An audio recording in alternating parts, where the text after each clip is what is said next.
I love the Criterion Channel because it gets me into this world of more avant-garde, more interesting international independent cinema. I feel like this is the game. Now, it it's worth pointing out. I love talking about Criterion all the time. This is a great organization that puts out some really great films on physical media and a great streaming service that offers a lot of art house selections.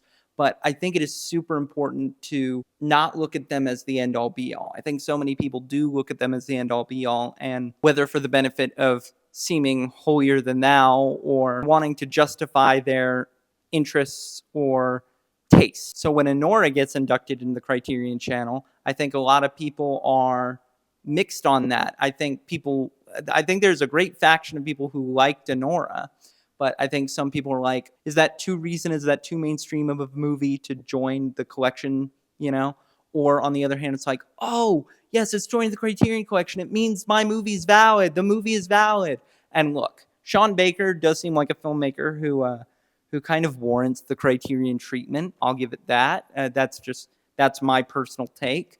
But I think it is worth saying if you're thinking Criterion is just this bastion and you're not going out and seeking out just films wherever they come from, whether that is in the theaters last year or some really obscure thing that you're finding on YouTube or Tubi or in a DVD bin. I think those are the best places. And I'm not saying you're not a cinephile, but I think any sort of like pretension that you might have about this feels invalid in my opinion. If you really want to prove your taste is great, be a taste maker and not fall into these categories. Like what you like and stick by it. I hope I can give some really great recommendations here on this channel, but don't just go by the list. Feel free to explore. I give you permission. Seriously, turn over the rocks that you feel inclined to. And I think if you love a movie, it shouldn't matter if it's in the Criterion Channel, if Arrow or Shout Factory is distributing it. If you love a movie, just love a movie. And I think that's if that's one thing that I can impart to everyone who watches my channel, I think you should just love movies. I love movies, so there's that.